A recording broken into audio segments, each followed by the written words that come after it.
بسم الله الرحمن الرحيم الحمد لله رب العالمين والصلاة والسلام على الرسول الأمين وعلى آله وصحبه أجمعين برحمتك يا أرحم الراحمين. We begin with the praise of Allah subhanahu wa ta'ala. We ask Allah ta'ala to send His peace and blessings upon His last and final messenger, Muhammad alayhi salatu wasalam, upon his family, upon his companions, and all those who follow his way until the day of judgment. Alhamdulillah, we've had the opportunity to be together for the last couple of weeks, introducing ourselves into the Arabic language. And just a review for those who've been here and those who are new, inshallah, the methodology that we're using here is really a hybrid of all the different methodologies that are out there in terms of teaching the Arabic language. The two most dominant methodologies of teaching the Arabic language are those that are found predominantly in the Arab world or Arab-speaking world, where if you were to go to Egypt or Syria, which are the most common, or anywhere else for that matter, to study the Arabic language, you'll be introduced into an immersion process. And the immersion process is basically speaking Arabic from the very beginning, reading Arabic from the very beginning, starting from simple to complex. And along the lines, the focus is predominantly on vocabulary and conversation and learning through demonstration. And along the lines, you'll learn different pieces of grammar, different pieces of sarf or morphology, as we talked about. And you'll learn the Arabic language over this period of time. And it's something that is effective in and of itself. The other methodology, which is most commonly used in non-Arab speaking societies or countries, such as the Indo-Pak region, in the madrasas of Pakistan and India, or in the universities there, the Islamic universities there, the methodology is one of focusing on the structure of the language, and as a result of that, after learning the structure of the language, now you get into this practical implementation of taking that structure and attempting to read and attempting to understand and listen. So that methodology is one that has been effective for hundreds of years in the Indo-Pak subcontinent region for those who are non-Arab speaking individuals. So for example, some of us who are familiar with people who've studied in Syria or Egypt or whatever, they're like, oh, you know, you studied Al-Ajurumiyya and stuff like that, which is a very classical primer in the Arabic language. But Al-Jurumiyya is a book that is written in Arabic, and it was meant for Arabic people who already know the language, and they want to learn the grammar of the language.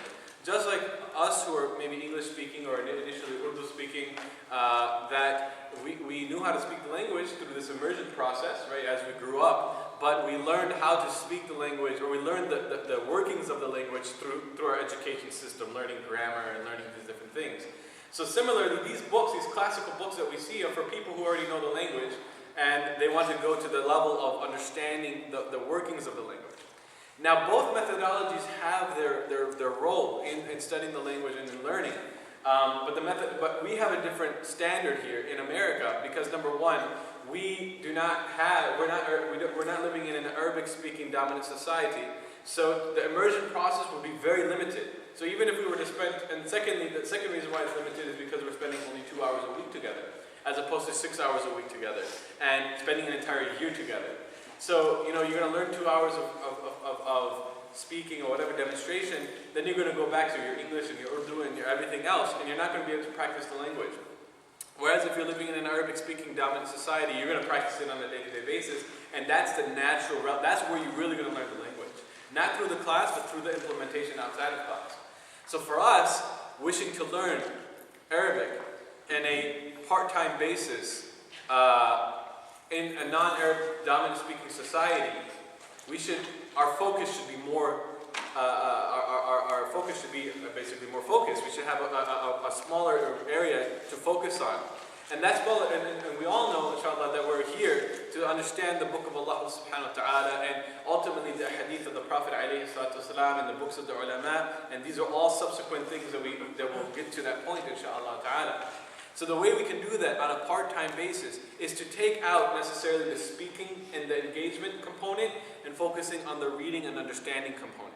So that the focus of this class over the next few months, inshallah, is focusing on understanding how we can take a book, most importantly, take the Quran, and we can learn to understand it. And in order to understand the Quran, there are a few elements involved. We talked about the parts of the Arabic language. The first thing we need to know is kalimat. We need to know the vocabulary. We need to develop our vocabulary. Number two is we need to know the inner workings of grammar.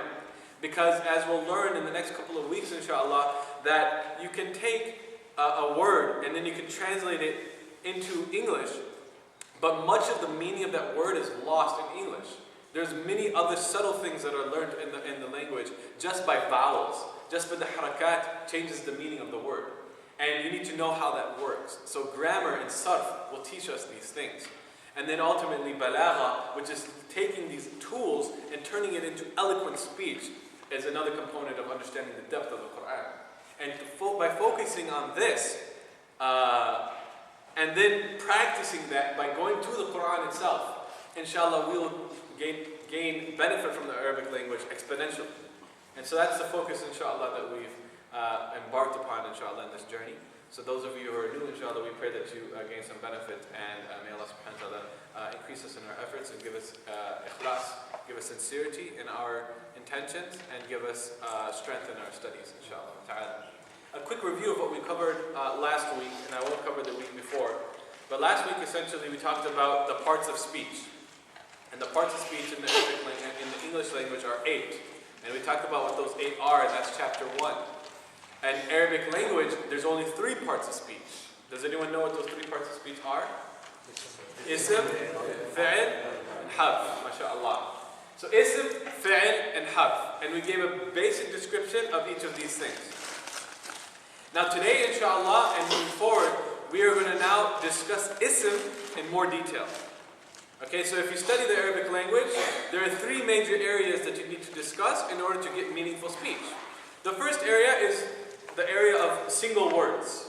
And the single words we talked about are ism, fi'l, harf. Then the next area, after you've understood the single words, is how do you put those words together to bring meaning. So you can put words together that bring meaning and put words together that don't bring meaning in their completion. So there are 3 areas. The first one is learning and understanding single words. The second area is understanding putting words together. But if you put them together and you say them, they're not complete yet. And we call these phrases, incomplete sentences. And then putting words together, and when you stop on those words, it does give a complete message. And that's called complete sentences, or jumla. And then there's 2 types of jumla, jumlatul ismiya, jumlatul fi'liya. And it's a good idea to have this overall understanding of the Arabic language. So as you take each part, you know that it's leading towards an ultimate picture. So right now we're taking a piece of the puzzle. And when the puzzle is put together, inshallah it'll come to you with strength and with understanding. Bi-idhnillahi ta'ala. So last week we talked about ism, fi'l, and harf. And we talked about a few things about those and introducing those concepts. Before we go into, inshallah, today's lesson, I want to do a quick verbal test on the vocabulary. Because we know that at the end of the chapter, there's key vocabulary from the Quran that we would like us to memorize, inshallah. So I want you guys to close your books. Close your books. And I won't call you out. I will ask you guys to volunteer the meaning of it, inshallah. So the first word would be Rabb. Go ahead. Lord. Rabb. And Rabb actually comes from Rabbaba, and even in Urdu we have Tarbiyah, right? Tarbiyah, and even in Arabic we may hear the concept of Tarbiyah. And Tarbiyah comes from the same root of Rabb, which means to upbring and to raise.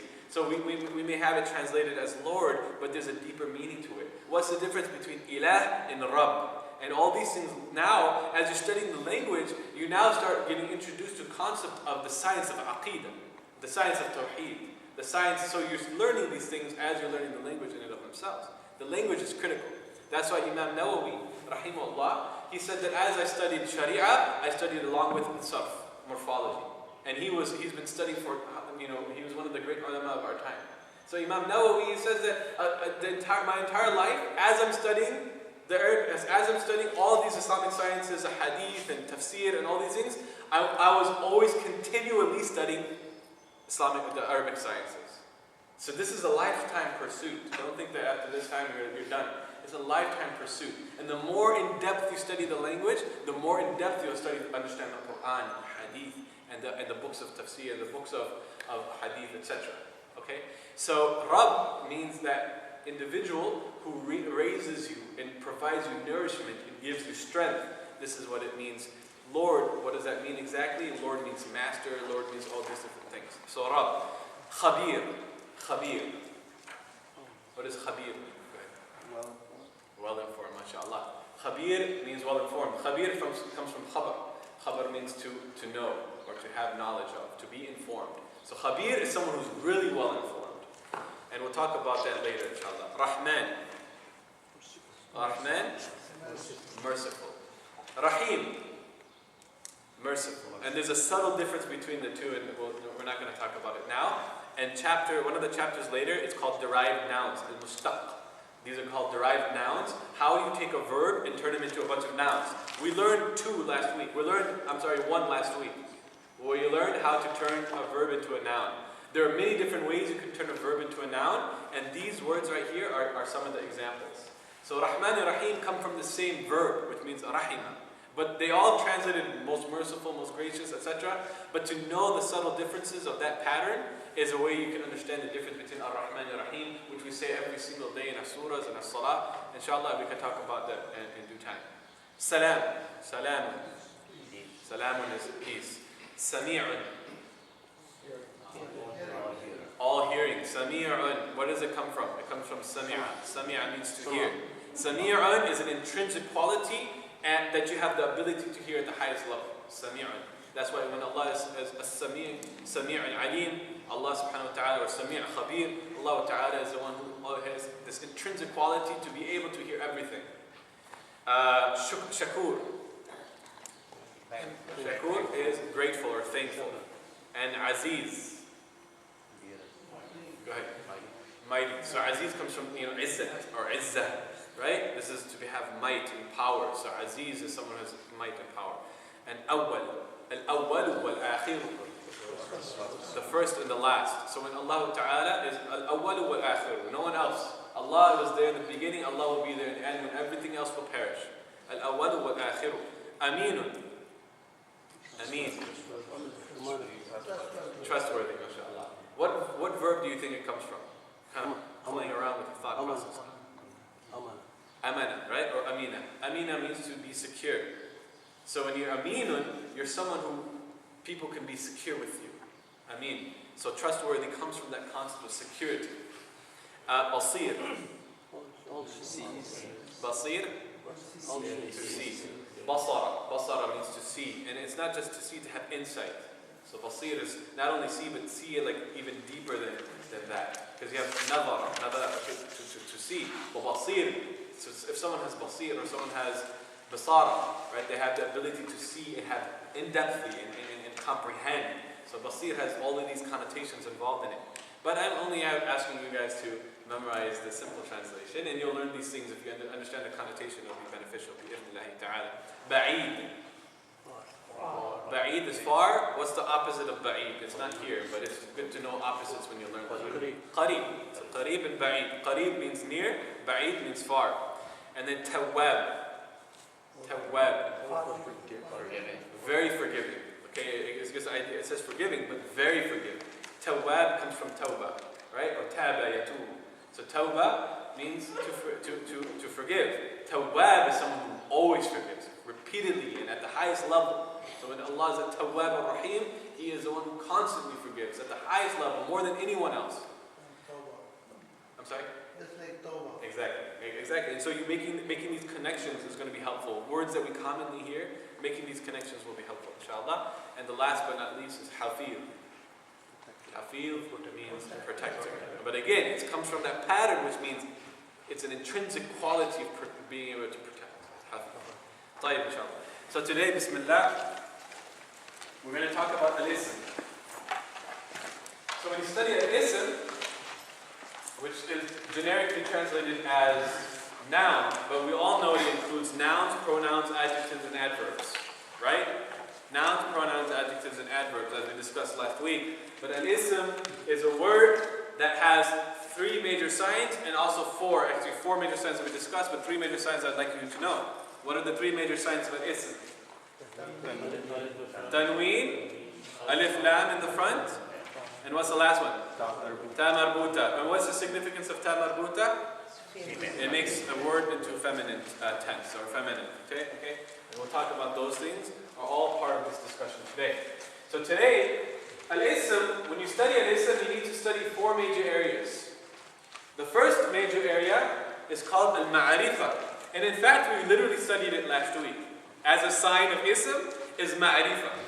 And so we'll talk about, we'll put it into more clear terms today, but you guys already know what al-ma'arifa is. Okay? So al-ism, ma'arifa means definiteness. And in the English language, if I say a book, that's called indefinite. And if I say the book, that's called definite. Ma'arifa. Ma'arifa comes from arafa. I'm Arif, right? My name is Arif, someone who knows. Arif comes from what? Arafa. And we know how it became Arif because it's a person who does arafa, who knows, who has knowledge, right? So ma'arifa means to have knowledge. So when I say a book, right? A book, as opposed to the book. What's the difference there? Why am I saying the book or instead of a book? Particular book. Go ahead, brother. Particular book is the book. The book. Any book. So what does that mean? If I'm speaking to you and saying, I read the book the other day, now, as opposed to saying, I read a book the other day, what's the difference in meaning? A certain book. Any book you will have. Exactly. A book, you and myself both know. Exactly. Understanding that concept will help you learn al-ma'arifa.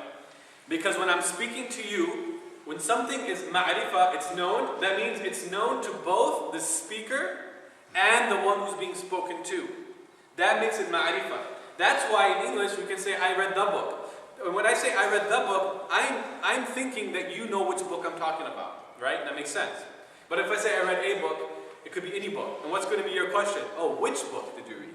So, ma'arifa is something that both the speaker and the one who's spoken to is known. It's known by both of them. Whereas, the opposite of it, and we'll talk about that in a moment, is nakira. And we'll talk about that. And it's simple. It's a or the. And we'll talk about it. Al-ma'arifa. The second component that we learn in regards to al-ism is understanding gender. Okay? In English, there is no way to tell that something is a gender except by knowing it, right? So you know the girl. The girl is gender.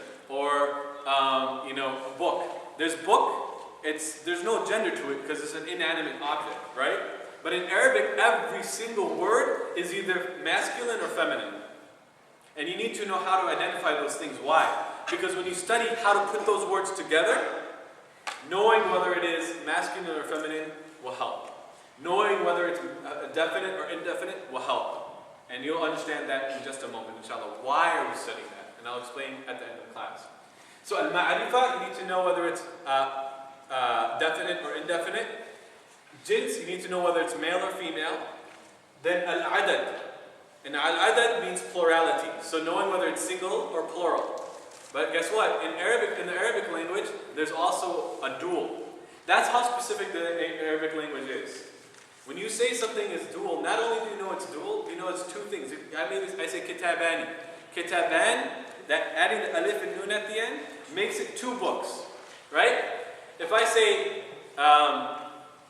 mu'alliman, what does mu'allim mean? We talked about it last week. Someone is a teacher, right? Someone who teaches, promotes knowledge, right? Transfers knowledge. Mu'allim is single. Mu'allimani is dual. But not only that, if I say mu'allimatan, that means 2 female teachers.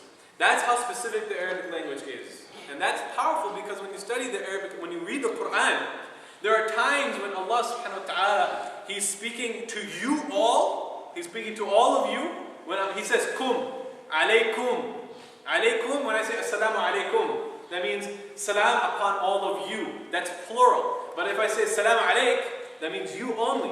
And there are times in the Quran where Allah subhanahu wa ta'ala will transition from a plural, Ya ayyuhalladhina amanu, etc., etc., etc., was talking about multiple people. Then he'll say alayka, or he'll talk to you.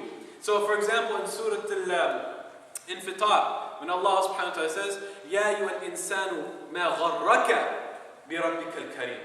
O human being, ma gharraka, what is it that seduces you? Gharraka. Ka, not kum. He doesn't say, Ya ayyuhan nas, ma gharrakum bi rabbika al-karim, bi rabbikum al-karim. He says, يَا أَيُّهَا الْإِنسَانِ مَا غَرَّكَ بِرَبِّكَ الْكَرِيمِ. And so he's speaking to you directly. And so when you learn these subtleties, subhanAllah, you feel that direct communication with your Lord, Allah subhanahu wa ta'ala. So learning plurality is also helpful in understanding and comprehending and connecting with the Quran. So, al-jins and al-adad. So learning single, dual, and plural. And how to turn ism, how to turn a noun into these different areas. And last is the most comprehensive and the most important topic, which is al-i'rab. And we talked about i'rab last week. Does anyone remember what i'rab is? One person, go ahead.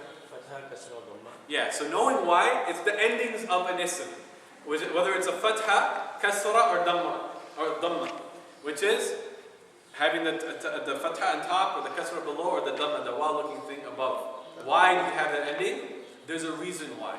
And that's a huge topic in and of itself, and it is the foundation of grammar. So that's going to be our last topic, inshallah. So today, inshallah, we're going to discuss ma'rifah, al-jins, and if we have time, al-adad, basics about it. Because we already know single, and how do we do dual. And I basically taught it to you in 2 minutes. So that's why we're going to cover those things, inshallah, briefly. Do we have any questions? So the next couple of weeks, inshallah, we'll be focusing on these first 3, and then we'll move into al-i'rab, inshallah. And i'rab is critical for the Arabic language. It's the foundation of the Arabic language. Of grammar, Arabic, nothing. Any questions? So, as I mentioned earlier, I introduced some terms. And remember when I tell you guys, the terms are there for comprehension and for completeness. But what is most critical for all of us is to learn, understand the rule. Don't get bogged down by terminology. If you can take it to that level, alhamdulillah. But don't get bogged down by terminology.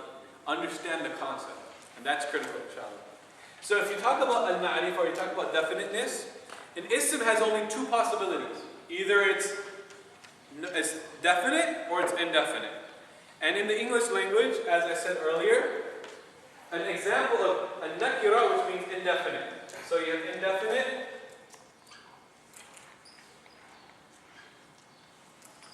indefinite. And I'm going to use these words, the English and the Arabic, interchangeably because it's not important, but you need to be able to recognize, oh, I've heard this before. Oh, let me go back to my notes. Oh, okay, now it makes sense. Okay? So indefinite. An example of indefinite in the English language is a book, right? A book. So it's indefinite. It can be any book. If I'm speaking to you, it can be any book. But if I say the book, that means it's known. The principle that is critical here is that both the speaker and the one spoken to understands what book it is. We both have ma'rifah of what book this is. Okay? This is all I'm asking you guys to know at this point. Okay? Understanding the nakira and ma'rifah, understanding the English example, and how you turn a single word from nakira into ma'rifah. And we all already know this. So the example here is kitabun.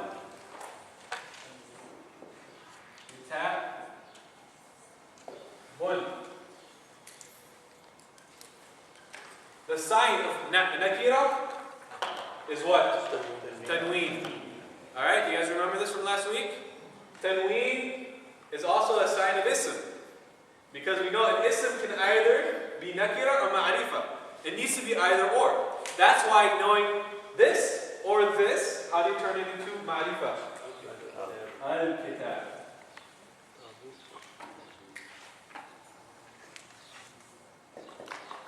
Al-kitabu. And what happens is the tanween disappears. And it turns into a single letter, a light, or we call it light, okay? So that is ma'rifah. So kitabun, if you want to say the book, you say al-kitabu. Al-kitabu. You take away the tanween, you have alif lam. Now you guys know why alif lam and tanween are signs of ism. Because an ism has to have one of those. Period. It either has to have tanween or it has to have alif lam. But there are certain changes that can happen when you put ism together, asma together, that can change those rules. And that's why you'll learn later other signs of ma'rifah. But for right now, I want you to know this. How do you turn a single word into, from nakira into ma'arifa, from definite, indefinite to definite. And it's simple. Tanween is a sign of indefiniteness. Tanween, the double harakat, right? Anything that sounds with the noon at the end, and in. All these things, kitabun, kitaban, kitabin. All these things are signs of nakira. Al-ma'rifa is you add alif lam, and then you take away the tanween. Does that make sense? Go ahead and write this down, inshallah, if you haven't already. This is as far as you need to know in terms of al-ma'rifa. Let me see if I listed in this chapter some examples of other asma. Yes, I do. So on page 12, the following page, you'll see examples of other asma, special ism. Asma is the plural of ism, by the way. Asma, if I say asma, that means I'm talking about nouns. If I say ism, I'm just talking about the category, okay? So if you have special asma that are considered ma'rifa, and the reason why they're ma'rifa is that principle. That principle, which is what? If the speaker and the one spoken to, in the way it's understood that both of them knows what you're talking about. And I'll give you the example. If I say Muhammad, I went the other day, I went the other day and I saw Muhammad, right? I saw Muhammad the other day. That's a proper name. I will only use that proper name with you if both you and I know who Muhammad is, right? Otherwise I say, the other day I saw a man, his name was Muhammad, right? So, Muhammad, proper names is an example of words, asma or ism, that are ma'rifa, in and of themselves, just by de facto. Okay? So you have this is the foundation of it, but then there are special isms that are ma'rifa, just because of the way they are. And they're listed here, and you'll learn them throughout the course. They're just listed here so you have a reference. But you don't need to know them at this stage. Okay? Understand that principle. If the speaker and the one spoken to understands who or what this is, then inshallah it will be a success. This is called ma'rifa. Okay? So go ahead and write this down, inshallah. We have a lot of practice for this. So before we get into that, I want to go into gender. So when you have this written, inshallah, we can go into that.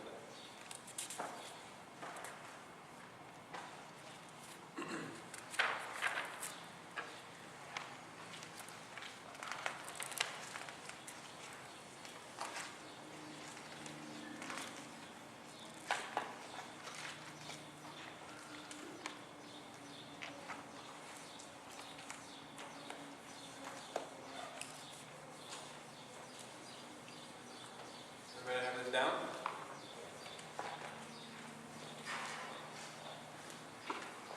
The next topic we're going to talk about today is called al-jins. It's talking about the gender of ism. Understanding how do you recognize if something is male, how do you recognize if something is female. We already learned one sign, one way of knowing that.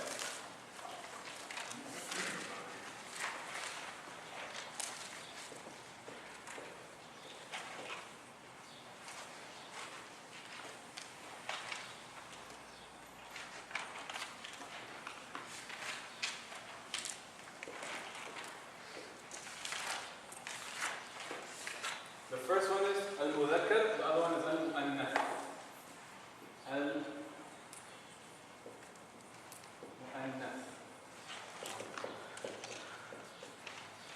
Mudhakkar is what? Male, masculine. I'm going to use masculine, it's more appropriate.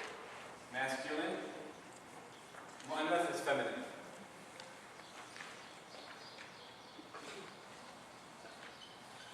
And the rule is, everything is a mudhakkar unless it has certain qualities that make it mu'annath. Okay? Everything is mudhakkar unless it has special qualities that make it mu'annath. So, mu'annath has a few ways. How do you recognize something is mu'annath? The first way is by memorization, special memorization. And those are few words. Memorization.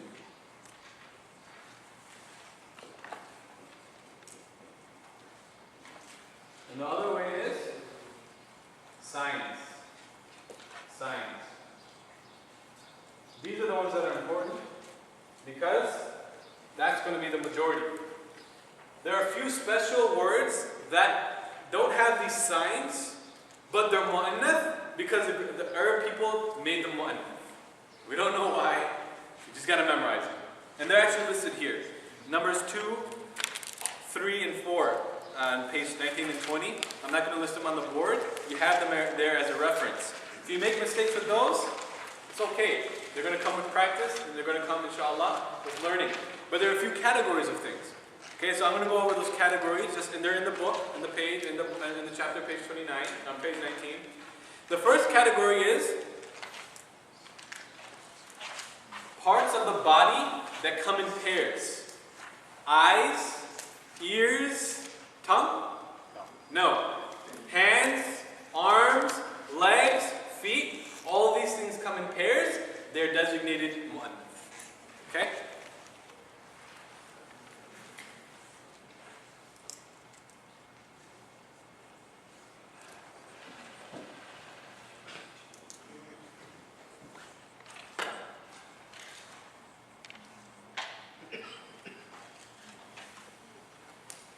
Second category is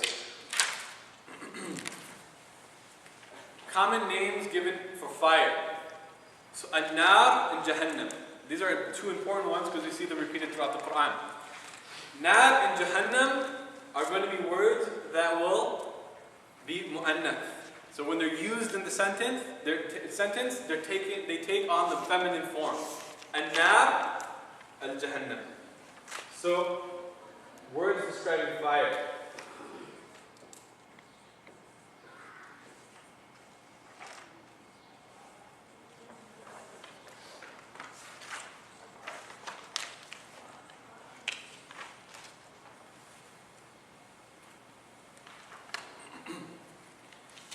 And the last one is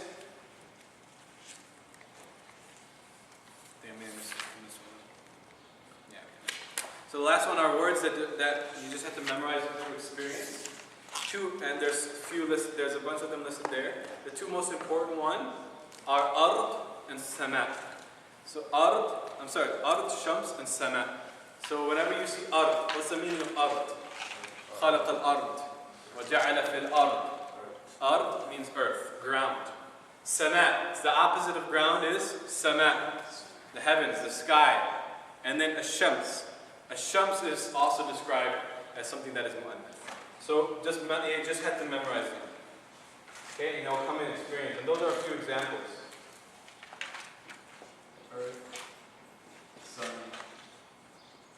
sky. Okay? These are less important. Okay, if you get these wrong, alhamdulillah, it's okay. You'll get them with experience. But what's more important are recognizing the signs of mu'annath. And the signs are as follows, and then I'll go into a little bit in detail with examples. The first thing is if they end with what? We talked about it already. Ta marbuta, which is a sign of ism. The end in ta marbuta, then it is feminine. The other example is if it ends with what's known as alif maqsoor. Okay? We'll give you examples. Or they end with alif and hamza. And it takes a med because of tajweed. Okay?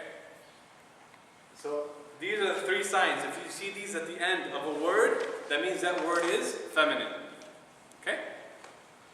Go ahead and write these down, and inshallah we'll go into the signs. We'll give some examples of the signs.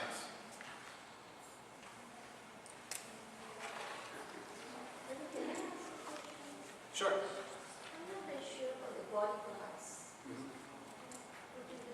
So you have words for body parts. For example, you have lisan. Lisan means tongue, right? Does it have a pair? Are there two tongues on our body or one? There's one. So the tongue will automatically be known as mudhakkar. It will be masculine. It will be used in a masculine form. However, ayn.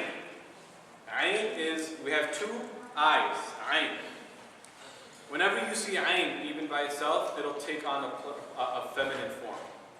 And the understanding is to know this, and why it's important, I'll talk about at the end. Because knowing whether something is masculine or feminine will come into play when they're used in a sentence.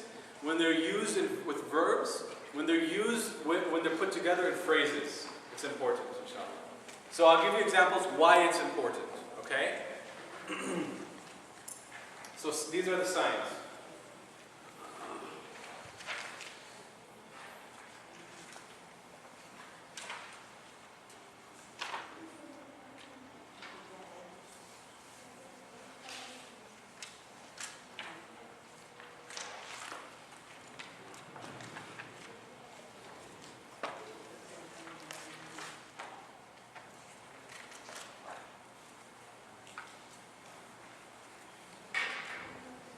We're going to have these listed.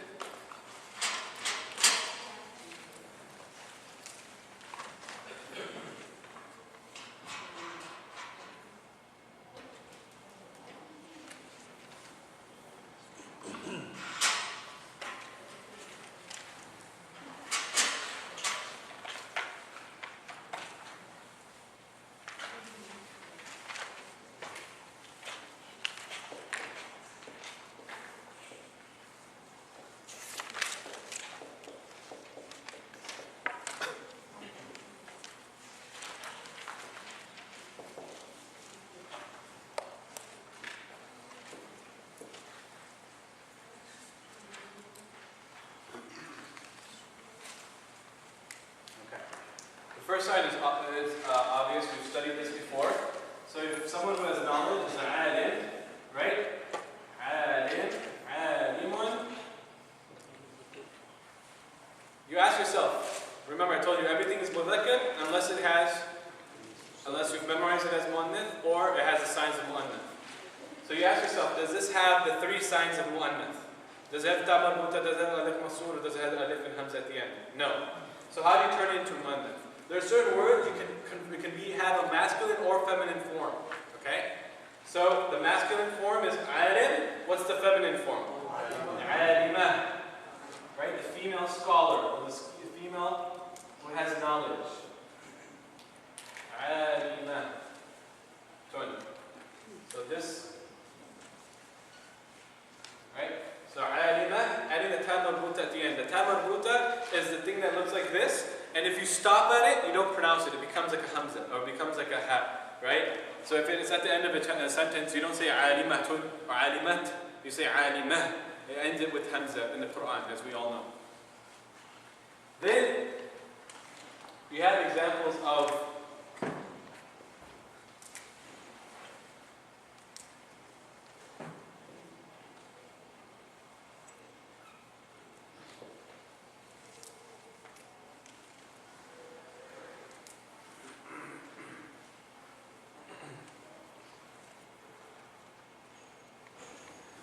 put it together with something so it makes more sense.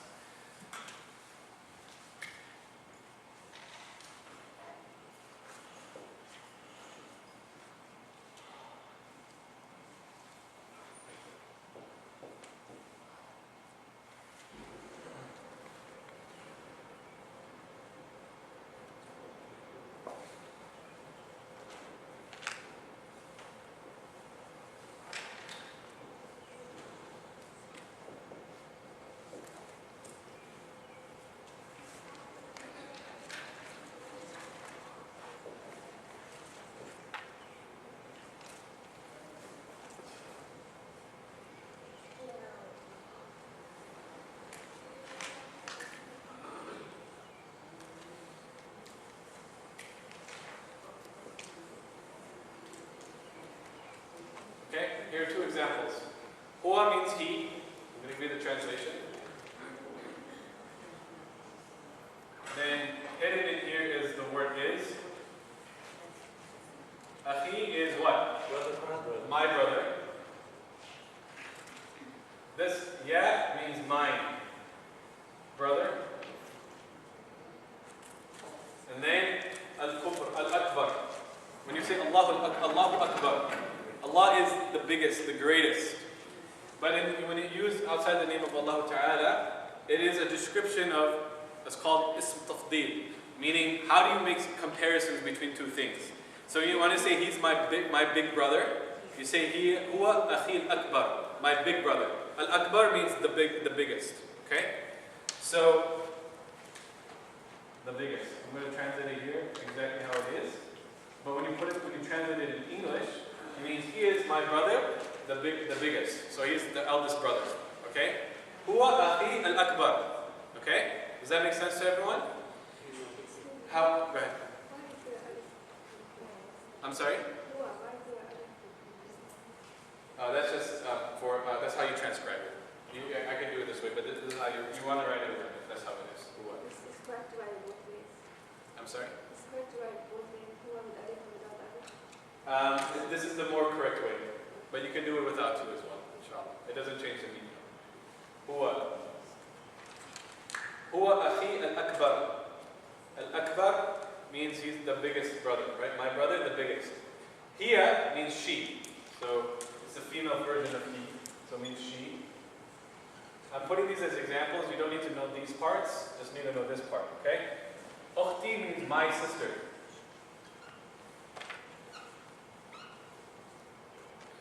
Right? Al-kubra, the biggest. It has the same meaning. It has the same meaning as the word above. But it's a different word because this is how you describe females. Al-kubra.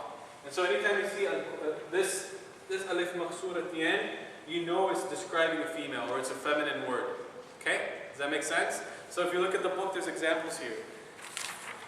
Examples of, you have sughra. Sughra means small. Kubra means big. Then you have bushra. Bushra is, it's not a descriptive word, but it means good news. Right? Bashir, bushra. So bushra means good news, but it's feminine. It's mu'annath. What's important here is recognizing, the key in the beginning of stages is recognizing signs of these rules. So if you see ta marbuta at the end, it is mu'annath. If you see what's known as alif maqsoor, if you see this, kubra, sughra, bushra, that word is going to take on a feminine form. Okay? It acts like a feminine, like a female, in the grammar. And that's important, you'll see why. Kubra, sughra, bushra. The last is alif, go ahead. Where are you seeing that? Here? This is a special type of alif. It's called alif maqsoor. So it's not a ya. It's just how this is how you'll see it. You'll recognize it when you read it. This is how it's pronounced. So it's kubra, right? So it's called alif maqsoor. It's a special type of alif. In the book?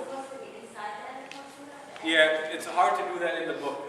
When you're typing it, it's hard to do that. This is how it's properly spelled when you're writing it. You'll see it on top of the ya, the base ya. You have an alif. It's a special type of alif, and it has special type of rules in the Arab. Special type of rules in the Arab, and we talk about that at the end. Go ahead. The letter before the tabuta, is that always a fatha? I've seen that somewhere where it's like always a fatha or something. That's correct. You're right. That is correct. It's always a fatha.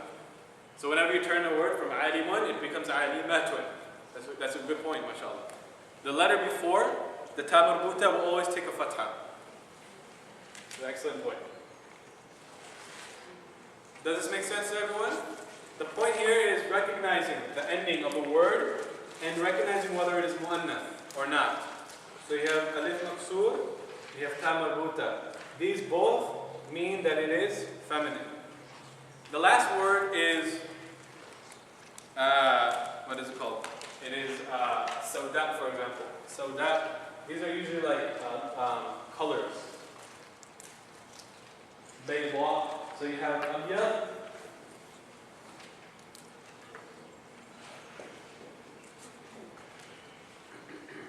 Abyad, that means white. White, but it's masculine. It's used to describe males. Masculine. Right? What's the female version of it?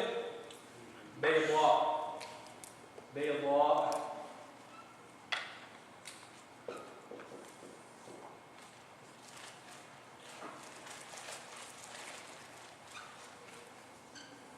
Okay? Adding the alif and the hamza at the end makes it feminine. It is a feminine. It means it's a feminine form of a word. Okay? Does that make sense? Bayda. The other example is aswad. Aswad is the same pattern as abyad. Aswad it means black. Sawda means black, but female. Okay? So when you're describing a male, you say, هذا رجل أسود, or this is a black male.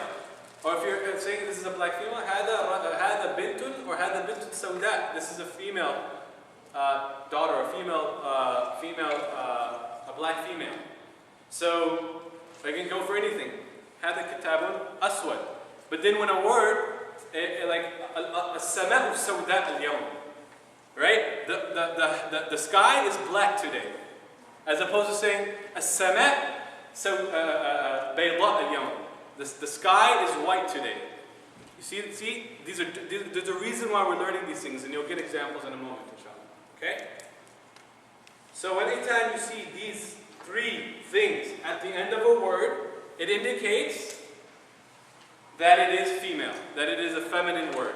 And it'll be used in nahu, in grammar, as a feminine. And that's going to be important. In just a moment, I'll explain why. Any questions? How do you say the sister in Arabic? Akhi, the brother. What This is is ukhti. Ukhti. Ukhti. So akhi, you add a ta, it becomes ukhti, and you change around the vowels a little bit, it becomes ukhti. And you'll just learn those things. Don't worry about it now, but if you have it, it's there. Alhamdulillah. Okay? Go ahead and write this down, and we'll take a break. When we come back, I'm going to give you examples on why this is important, and then we're going to practice. Inshallah. Okay? Those of you who need to register, when you're done, inshallah, feel free to join me up front, and I will register you if you need books, payments, all that other good stuff.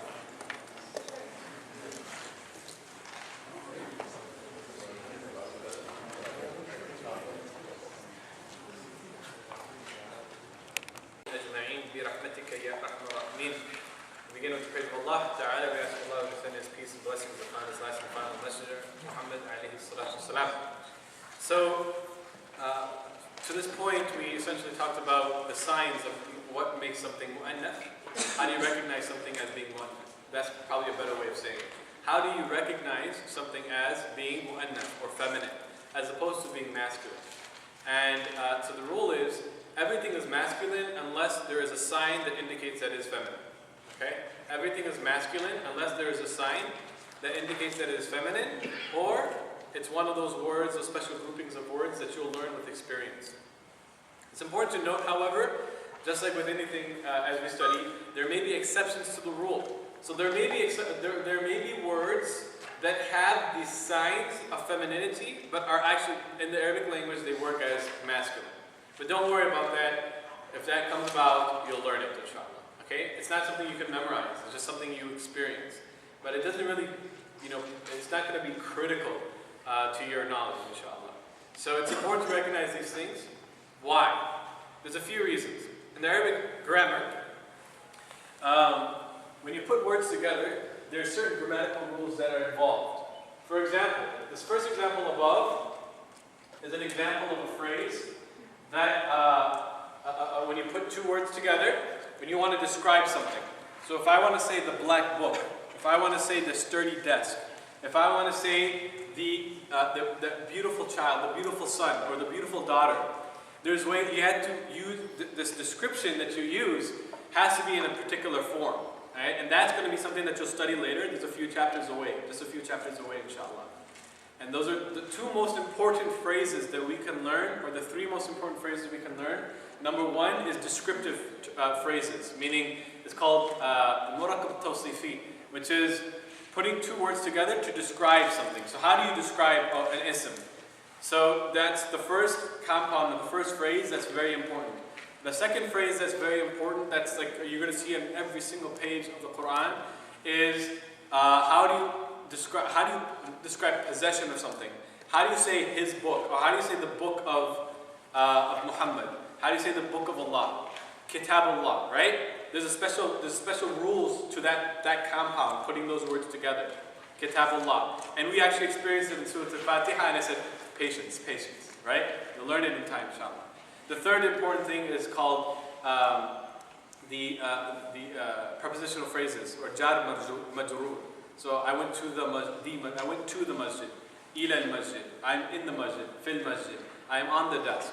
These are very important phrases put together that you're going to experience throughout the Quran, throughout any book, okay? So one of the phrases that, and when you study these phrases, there are certain rules, grammatical rules that are critical.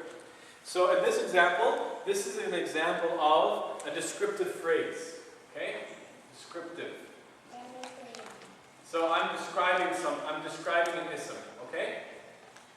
So when you're describing something, when you're describing this word means the sun, okay?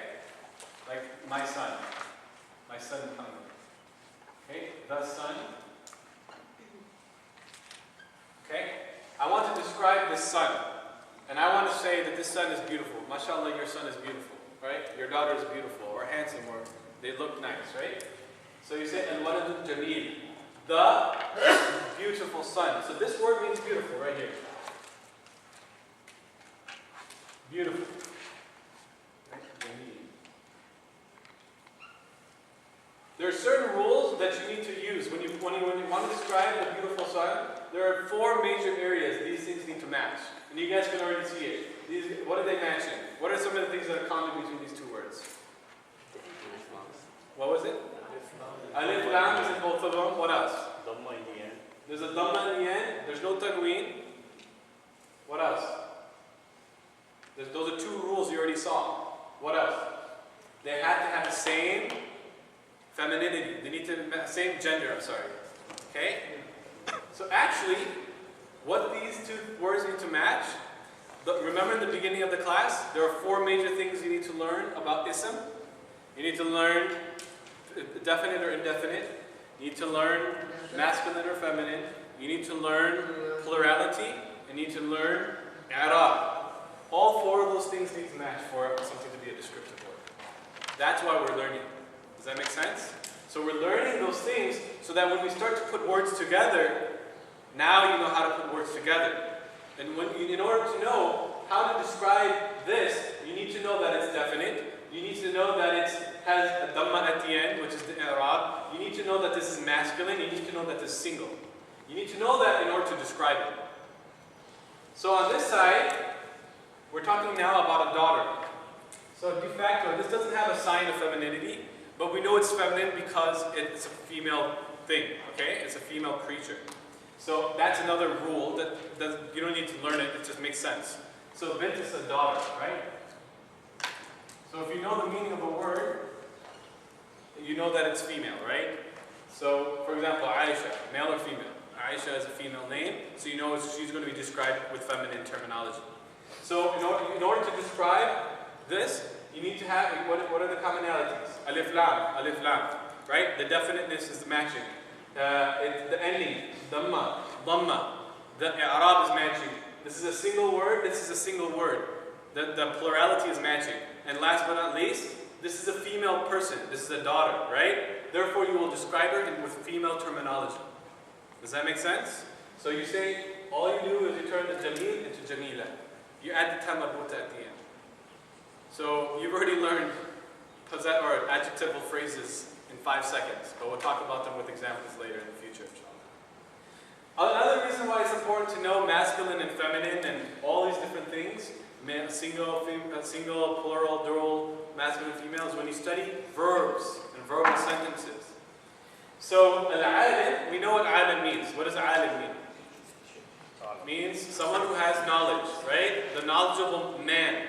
What is al-alimah? The knowledgeable female, the scholar. We'll call him scholar, right? The female scholar. What does kataba mean? It means to write, right? And it actually is the past tense. Kataba, he wrote. Kataba. Kitaban. What does kitaban mean? Why does it have fatha, tanween at the end? Well, we don't know yet. You haven't learned it. But this is i'rab. There's a reason why this has fatha at the end. But the reason why it's tanween is because this is a book, not the book. You translate it as a book. Okay? So, how do you translate this? Someone translate it for me. And I don't even write it down because you guys have learned these words already. So, al-alim. The scholar, the male scholar. Kataba, wrote. Kitaban, a book. Okay? Excellent. Now, if you want to say the female scholar wrote a book, it's a little different. This is al-alimah, This stays the same, but what changes is the verb. Okay? The verb is now feminine form. This ta at the end, katabat. Katabat, that ta with sukoon at the end, indicates that a female, single female wrote the book. All those things are in one word. There are three profound meanings. In fact, in one word, in this one word, I can get about 5 or 6 meanings. So it's important to, that comes from sarf. You'll study this in morphology. But the point is, you need to get, in order to get there, you need to recognize that this is a female. Okay? How do you recognize that this is a female? Ta marbuta. And then you know that this is an alim, is someone who has knowledge. Alima is a female who has knowledge. Katabat is the female version. Now you know what verb to use, because you know that this was the one that's performing the action. And kataban doesn't change. These are 2 examples of why we need to learn these things. And when we get into the next stage, we'll get there inshallah after we've learned the 4 major characteristics of Islam. Inshallah. Okay? Any questions of today's lesson? Inshallah, when we go over the practice assignments together like we did last week, hopefully it'll solidify, and if you understand it more than your partner or your group, explain it. At the end, inshallah, we'll go over it together. Okay? So again, break up in groups of 5. Questions, feel free to discuss it on the forum. And also, when we come to class, you can also bring it up, inshallah. In the beginning of the next class, 2 weeks from now, inshallah, we'll discuss if there's any questions regarding it.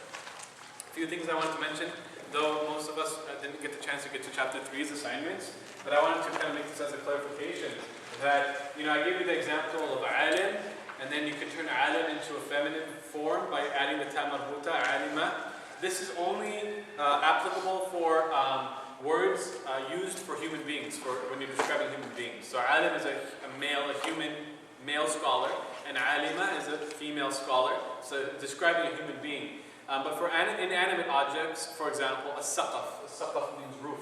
You can't add a ta marbuta at the end and make it a female roof. You can't do that. So in inanimate objects, you just need to be able to recognize if in and of itself it has a sign of femininity, and then it'll always be that case. So for some examples like ni'matun which means blessing, it has a ta marbuta. It's a feminine word. It's always used feminine. You can't turn it into a masculine word. Same thing with Jannah. Jannah is a feminine word because it has ta marbuta at the end of it. Same thing with ayah. Ayah, which means signs or verse, has a ta marbuta at the end of it. It's a feminine word. It's going to be used feminine. So when it comes to non-human objects, you have to recognize whether it's male or female, and you can't turn it into male or female by adding a ta marbuta, removing the ta marbuta. That's only used for human beings. So if it's like for example, katibun. Katib means someone who writes. A male who writes, a writer. Katiba, you can turn it into a female writer by saying katiba, because it's describing a human being, okay? For non-human beings, like ni'mah, which means blessing, jannah, which means garden, ayah, which means verse or sign, these things are, you know it as it is. You can't turn it back and forth. Okay, does that make sense? So that's important when you do the next chapter. Secondly, in terms of this chapter, you may come across words like huwa and hiya and anta and Muhammad and Aisha. These are the special, remember the special nouns that I said, the 7 of them, that are special nouns that you have to recognize that they're ma'rifah, but you're going to learn them throughout the course. They're listed here for completeness as a reference, but you're going to learn those words like relative pronoun, al-ism al-ishara, al-ism al-usul, all these different terms. You're going to learn them later. Al-dama'ir, pronouns, those things you learn later. They're put here, unfortunately, in the text, so don't get confused. So when we go through them, inshallah, if you didn't get them right, I'm not expecting you to know them. But if you went back and you would look for the example in the book, you'd be able to answer it. But you don't know what those things are yet because you haven't learned them. So it's okay, inshallah, if you haven't gotten them correct. Okay? So we're going to go ahead and go through these, inshallah. There's a few ayat that are practice verses in chapter 13, on page 13. That are just for your reference as examples, so you can see where it works. This one is not a color text, so it's not going to have the red ink, so you'll be able to recognize. So, Inna Allah ghafurur rahim. Inna Allah ghafurur rahim. Ghafurun and rahimun, these are both nakira. These are both indefinite, okay? Because they don't have alif lam. It's that simple. Naba'un azimun. This is great news, and they're both nakira, okay? They're not ma'arifah. And then al-kafirun is the one that's supposed to be highlighted. So al-kafirun is what, masculine or feminine? I'm sorry, definite or indefinite? Definite, because it has alif lam. Al-teen and al-zaytun, those two words, definite. Page 13. These are not part of the practice. These are the practice verses, just for examples. They were an assignment.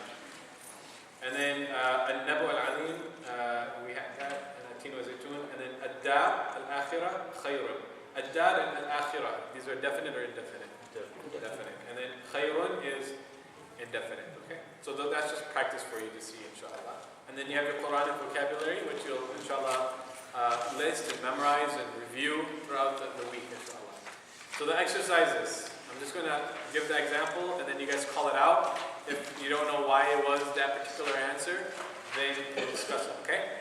Al-haq, definite or indefinite? Definite. Rahimun, indefinite. Huwa, that's one of those examples, it's a pronoun, don't worry about it. Kitabullahi, this is a trick one.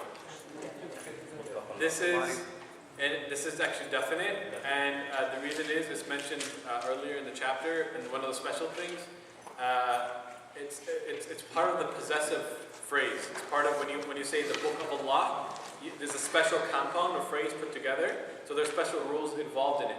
And just quickly, and we'll talk about it later, but in order to understand whether a word is definite or indefinite, you need to look at the word that comes after it. So Kitabullahi, the word Allah, is it definite or indefinite? Definite. So similarly, kitab is also definite. Okay. So you notice there's no tanween there and there's no alif lam. So what happened? It's going crazy. We saw this in Surah Al-Fatiha too, right? Rabbil Alameen. Alhamdulillahi Rabbil Alameen. Right? Rabb, is that definite or indefinite? It doesn't have tanween, it doesn't have alif lam. We don't know. We look at Al-Alameen. Al-Alameen has alif lam, is definite. So Rabb is also definite. But just doing that quickly. But we're going to cover that when we cover the possessive compounds, okay? You said you skipped the huwa. What was that? Yeah, huwa is definite. It's one of the special isms that are definite. And it's listed earlier in the chapter on page 12. There's 7 special ismat that there's a reason why they're definite. But remember, I told you, if you don't know, you'll know if you understand that golden principle, which is, if it's something that makes sense, like you say it, if both you and the person spoken to knows what you're talking about, then that's something that's definite, okay? But we'll learn these 7 throughout the course. Al-Qadir, definite. Nadhirun, indefinite. Anta is also a pronoun. Ya Nabiyu is also, it's called Ism Nada. It's when you're calling someone, it's definite. Because if I say, Ya Muhammad or Ya Nabi, I'm speaking to you, and so it's definite. Both of us know who's talking about. Okay? Da'un, definite or indefinite? Indefinite. How do you make it definite? Ad-da'u. It's very simple. This is the very simple principles. This is all you need to know. Al or no al. That's it. Okay? Right now. So al-ard, definite or indefinite? Definite. How do you make it indefinite? Ardun, mashallah. Saqafun. Saqafun is indefinite. How do you make it definite? As-saqafu. Firdausun. How do you make it? Is it definite or indefinite? It's indefinite. How do you make it definite? Al-Firdaus. Jannatul Firdaus. Al-Firdaus is actually a common name. It's a proper name. It's a title of Al-Firdaus. When it says Al-Firdaus, it means we're talking about the Firdaus, like the highest paradise. Now it's given a name. And if we say Al-Jannah, we're talking about paradise. Jannatun or Jannatun, we're talking about gardens. So some certain words we can be given a certain name. So Al-Jahannam is the hellfire. But you can say Jahannam or Nar. An-Nar, we're talking about the hellfire, you know, because you and I both are talking about, we know what we're talking about.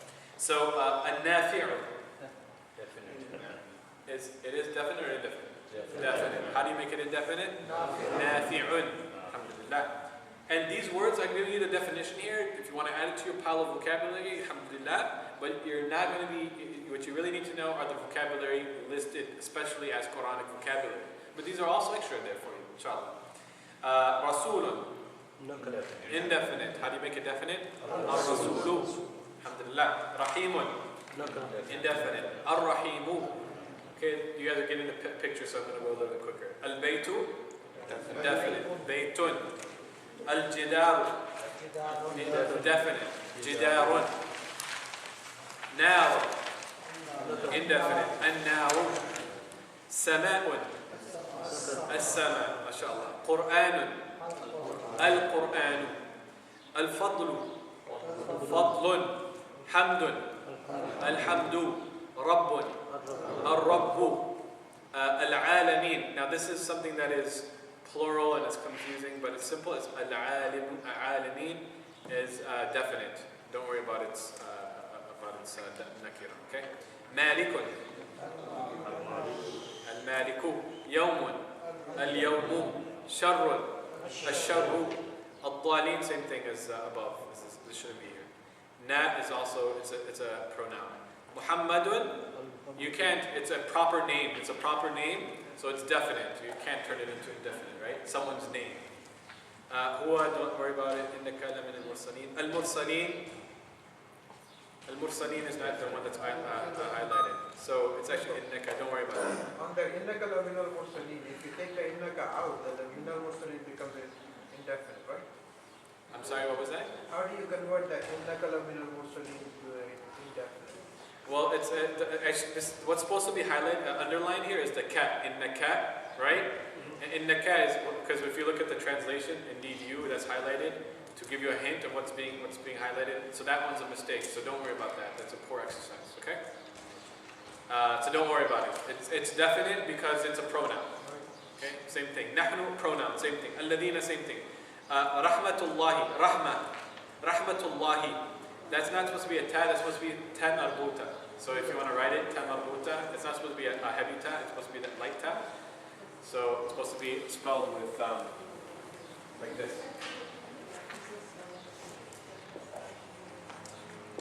It's supposed to be with this, not with the normal ta. Okay? Rahmatu. So rahmatullahi. Is it definite or indefinite? Who says indefinite? Raise your hand. Okay, who says definite? Raise your hand. Why is it definite? Because, don't worry because you don't. Indefinite is parameter. So rahmatullahi is, you look at the one that's possessing it, and that's ma'arifah, and it's the same thing. But if you didn't know, that's fine. Rahmatullahi. Okay, now we're going to get into examples. You're going to tell me if it's right or wrong, and if it's wrong, how do you change it? So the first word starting from the right and above is ar-Rahmanun. Right or wrong? Right? Raise your hand. Everyone says it's wrong. What is it? What should it be? Ar-Rahmanu or Rahmanun? Okay? What about al-Latifu? Right or wrong? Right. Correct. Jundu. Wrong. What should it be? Jundun or al-Jindu. Okay? Jundu, I'm sorry. Al-Fatihun. Wrong. How do you change it? Fatihun or al-Fatihu? Is anyone lost? Please let me know. I'll slow down. Looks like everyone's doing well. Maliku. What should it be? Malikun or al-Malikun? Dalalatun. That is correct.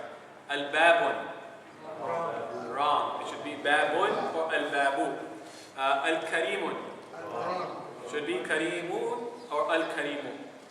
Latifu. Latifun or Al-Latifu. And it should be Al-Risala. It should be a lam before that. So you write a lam before the time. Al-Risala, which means message. It is correct. Al-Risalatu. Al-Shamsu. That's correct. Raybu. Raybun or Al-Raybu. Now, this directions are below listed 7 different special types of ism. That goes back to that list. You don't need to do that. Okay?